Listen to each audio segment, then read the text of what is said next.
Well, welcome back, everyone, to Global War 1914 in Operation Albatross.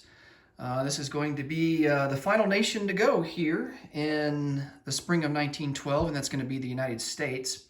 Now, in between the United States and the Russian turns, the Kingdom of Italy and the Empire of Japan typically go, but that's not going to happen until they join the war, when World War I breaks out. So here in the prequel, we just skip over Japan and Italy. Of course, Italy goes during the French turn, since they're controlled by France here in the prequel. So it's the American turn, and unfortunately, we can't do any technology roles. A lot of American actions here in the prequel, and even after World War I breaks out, is really predicated on their income level.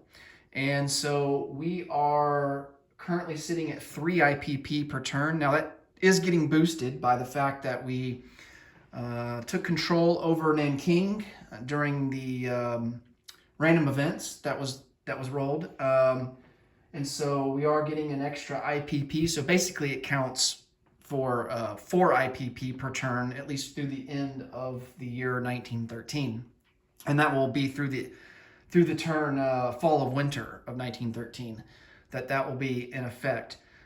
So right now, we really are kind of stuck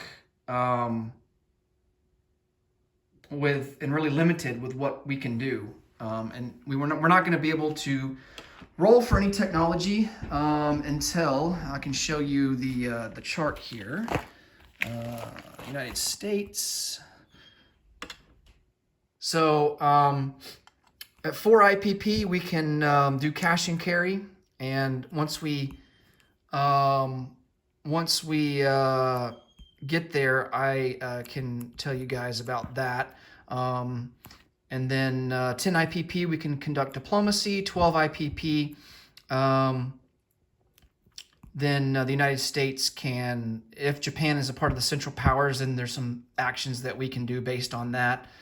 And I think, let's see. Yeah, 15 IPP, extend war credit so we can lend lease to all allied powers that are at war. So, of course, this wouldn't go into effect until after World War I breaks out. 20 IPP, if Japan's a central power, there's some more actions that we can decide on. And we can't conduct research until we get to 21 IPP income. And it goes all the way up until we get to our full income level, which is 37. And then we have some options to pick from. We can either declare war, focus on the Pacific, or we can just opt to remain at peace without victory. And then we can go for a neutrality victory objective at that point. So if we choose to go neutral, that doesn't necessarily mean that we're not going to win the game for the Allies. It's just a different option, a different route that we can go to help achieve some victory objectives. So for peacetime income increases, there's different actions that the Central Powers can do that can increase our peacetime income. And so we have that, and I think, let's see. So,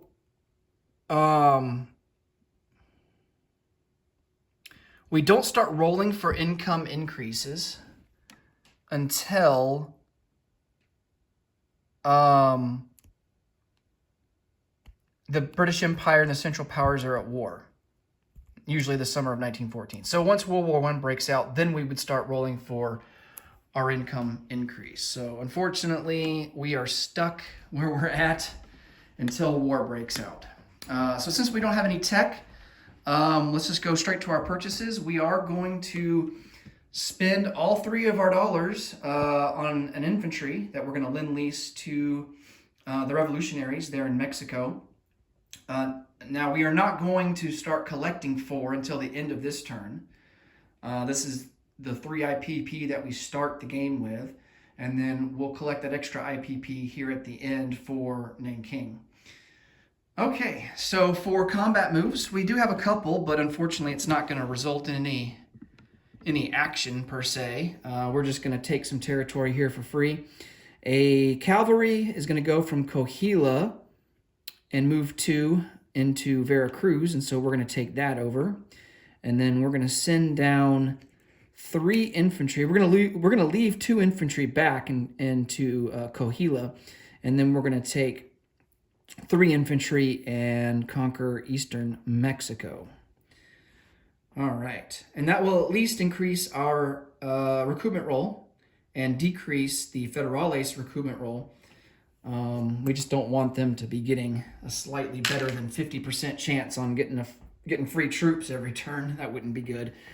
But that unfortunately means we're going to have to, extend ourselves out a little bit. And so we should be, based on what we have, we should be able to defend our territories.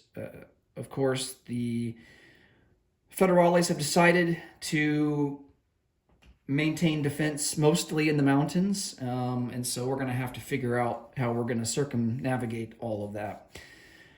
Hopefully we can get some extra help from the Allies, since the Allied powers outnumber the Central powers, and definitely we're in a better position to be able to back and support the revolutionaries. So hopefully the Allies can get together on the same page to that end. Okay, I'm going to get a sculpt out for these 3 guys that are now in eastern Mexico, and I also need to get some roundels out.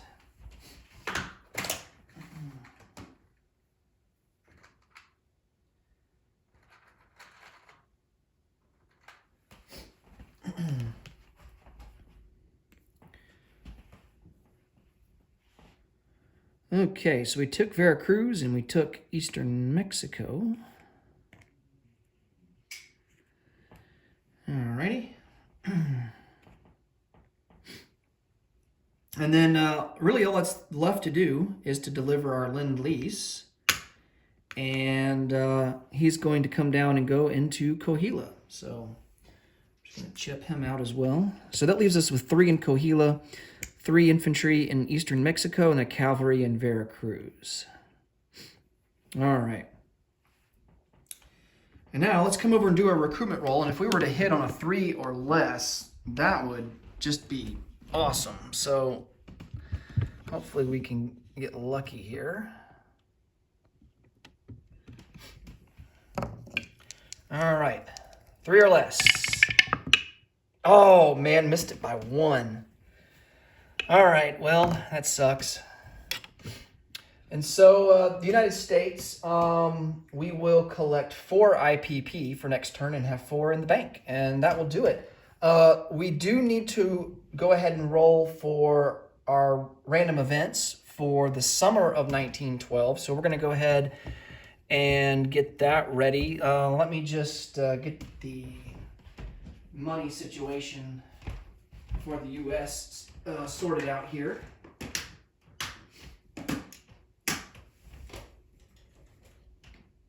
All right, so they have 4.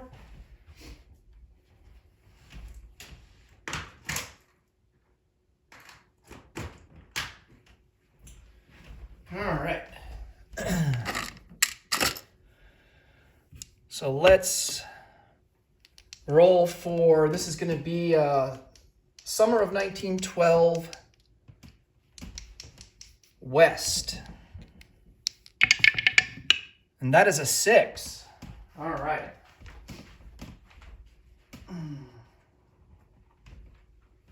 Oh, wow, this is kind of cool. I'll bring the camera over here so y'all can see. Okay. Make sure this is the right one. Summer of 1912 West. Yes, that is the correct one. Okay. So this is going to be aviation armies.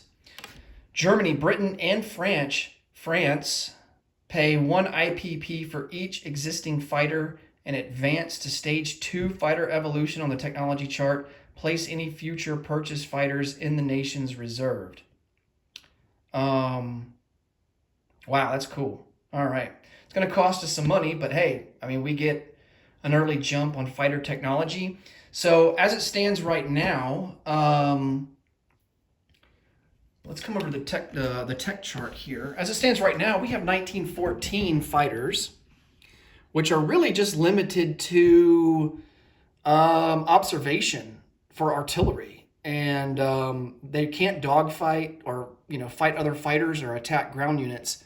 But stage 2 fighters, the 1916 fighters, they can dogfight other fighters and get air superiority, and they can also conduct observation just like the 1914 fighters can. So as we evolve our fighters, we'll gain extra abilities and extra missions, if you will, that fighters can carry out. So pretty cool.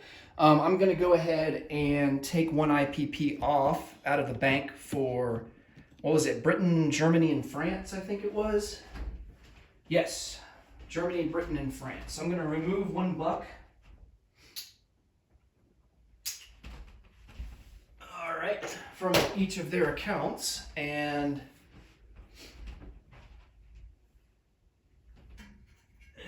that will satisfy that random event. Okay, now we can go over to the summer of 1912 East. All right, let's see what we get here. And that is a 1. I think we rolled a 1 last time for the East. Okay. I don't know how to pronounce this one. I'm going to try. Let's see. Fan Ji Long. Maybe. Place an attacking neutral infantry in Cochinchina. Resolve combat immediately. All right. So Cochinchina belongs to the French. It's a French colony. And France is going to have the advantage here because they're going to defend at a 4. And I think the neutral infantry is going to attack. I don't think there's any terrain modifiers. There's jungle in here, but that's not going to impact infantry. I'm just checking to see if there's any mountains. No, there's mountains in Tonkin, but not Cochinchina. All right, so let's put this on the